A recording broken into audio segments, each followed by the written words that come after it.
Hi crafters, Amy here, and today I'm going to be playing with some pattern paper. So get out that paper you've been hoarding and give this a try. So here I'm showing you this random little 6x6 paper pack. It's called Christy Tomlinson, and I will link it in the video description box below if I can find it. But honestly, this was given to me by someone at some point, so I have no idea if I'll be able to find it, but the concept still applies. You can certainly use your little paper packs that you've been hoarding, and especially the ones that coordinate with each other, because then it'll make this selection process a lot easier. But just bust out your little paper packs or even your 12 by 12 and find some coordinating prints and go to town, right? So what I'm going to do here, I'm actually going to do some paper piecing with this beautiful In Bloom stamp set from Concord and Ninth. I'm taking it on its maiden voyage. I haven't stamped with it before, but I don't know if you can see on there, there's one mega huge stamp and then some smaller ones. So I'm going to start with some of the smaller blooms on the stamp set and just load them up in my MISTI. And I've selected some different colored pattern paper sheets from the set, kind of with, the reds and the florals in mind for the blooms, and then green for the leaves and things like that. So I'm just going to work my way through the stamps that I want to use and stamp that directly on the pattern paper with some pigment black ink. So you'll see I'm doing that here, and I'm going to also use one of the other pieces as a background, which you'll see in a little bit here. But this is so simple. You could really switch this up and do this all different ways, but it's just a fun way to use up that pattern paper, and then also to, maybe bust out your florals that you've been neglecting. If you don't feel like coloring, this is a good option for you. So I took that one single bloom and then one of the little tiny flowers, and I'm just kind of lining it up where I want on that pattern paper. I want the design to show through. And once these dry a little bit, then next up I'm just basically going to fussy cut them out. So I'm just stamping this one twice. It's a little bit of a busy pattern, so I want to make sure that that shows up.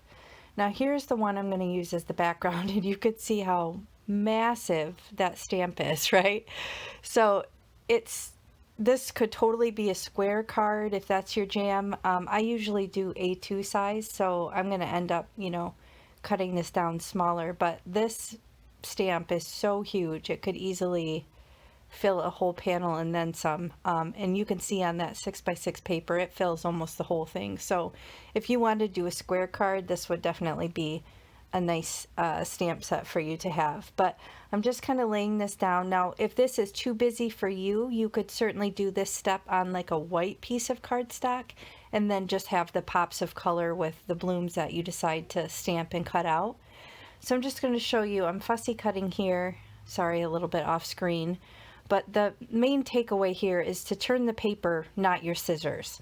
So that's kind of the best tip to give you there. I'm cutting right along the black ink because I am going to be laying it on top of the image. Now if you had a die you could do that, but then there might be a little bit of a edge around it like there typically is with dies. So this fussy cutting is best in this case, but since it is like a white core paper, I have this memento marker.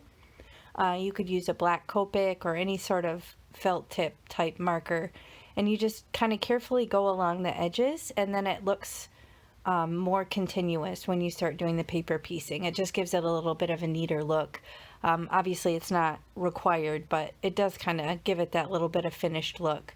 So I fussy cut all these pieces out.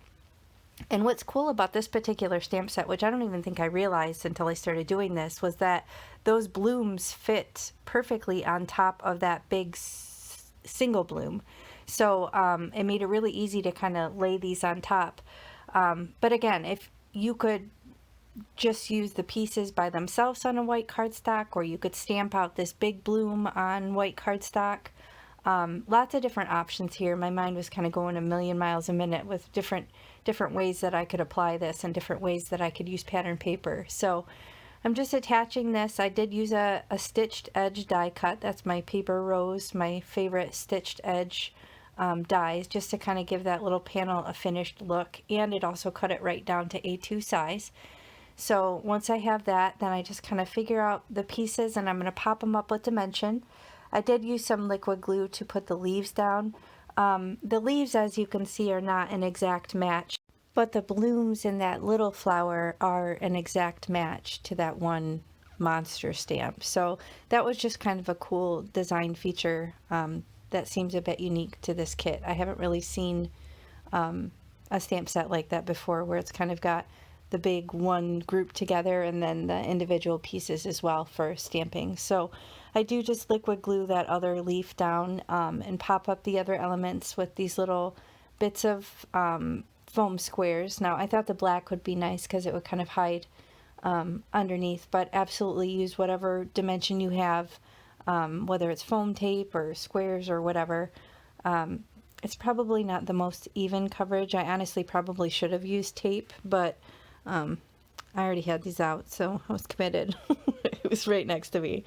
So here I have some simple strips from Tailored Expressions. If you've watched my videos, these are my go-to for many sentiments.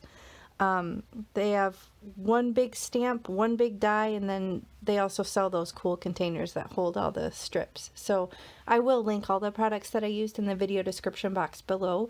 If you just expand that area and scroll down, you'll find the links there.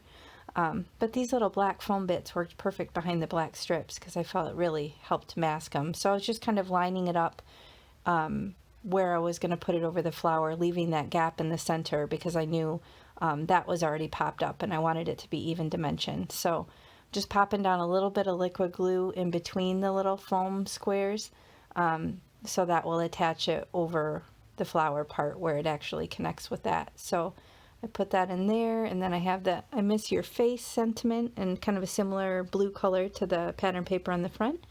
And I'm going to put that as the sentiment on the inside of the card. But guys, I'm so pleased with how this turned out. I don't do this very often, and I often struggle with how to use my pattern paper. So if this gives you some inspiration to bust yours out and do something with it and cut it up, then I hope that helps you. So I'm just adding a little bit of shimmer with my Wink of Stella, kind of putting it on the blooms that are stamped just in black and white, and then also on the pattern paper. And it is a waterproof pigment ink, so it's not going to move that around or anything. So much dimension, so much pretty texture and design, and yeah, I hope you guys like it. If you did, please hit the thumbs up and consider subscribing to my channel.